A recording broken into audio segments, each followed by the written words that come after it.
even though he's So, I'm Sean Davis, and tonight's discussion is not going to be motivational, it's going to be how-to.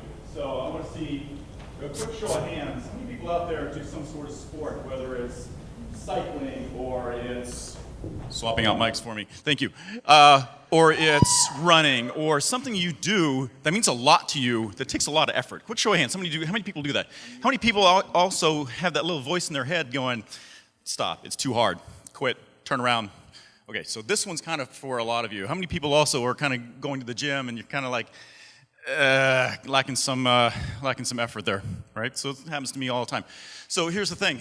In my sophomore year, I weighed 130 pounds. My senior year in high school, weighed 199, 200, something like that, all through the gym. I actually got 6th place in Teenage Mr. Arkansas. Later on, when I was cycling 6 hours, actually 3 hours a day, 6 days a week, it took a lot of effort.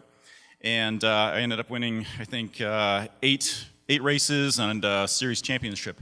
So now, my wife and I are doing climbing. If you can't tell, we're up actually about 4,000 feet, something like that. Believe me, that voice in your head goes, you are too high, stop, turn around. Because you've got little tiny handholds, and your brain's gonna sit there and go, you can't do that. So this guy, this son of a bitch right here in my head, all my life, telling me I can't do something, it's too hard, slow down, stop.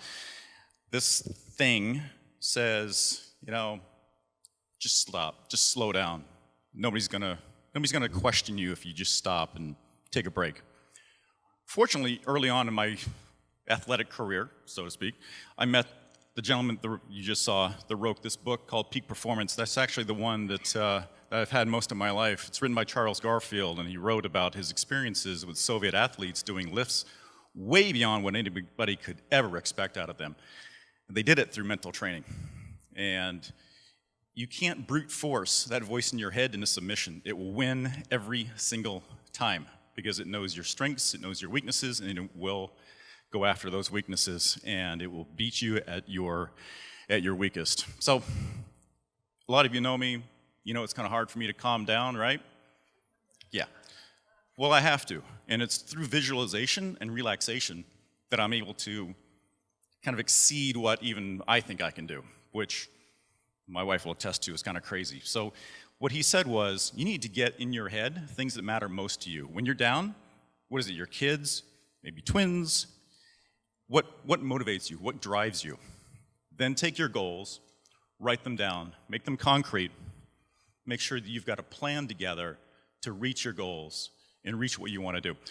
So from there, you need to take some time, set aside 20 or 30 minutes every day, go out where nobody's going to bother you, where you can relax, you can calm down, center yourself, get into a deep state of relaxation. Your tired body's going to start to tingle, right?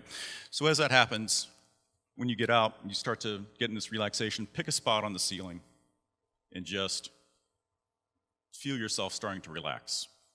For me, what I visualize is ropes on ships starting to relax and calm down. And I'm able to get myself in a state where I can focus on my training sessions, right? So what you need to do is take that level of intensity, internalize it. It's going to be brutal, it's going to be harsh, but what you want to do is take that level of intensity up here so that when you actually go through training, you're not even close to it. So your brain is going to break before your body does. That's me this morning, before coffee, doing squats, right? It's going to be harsh, but you have to make it intense, and you have to recurringly train your brain and train your body to relax and be able to visualize the most intense workouts you've ever done, right? Do it repeatedly, do it intensely. Whether it's running, you can feel your heart coming out of your chest, sweat pouring off of you, your body about to break, but keep going.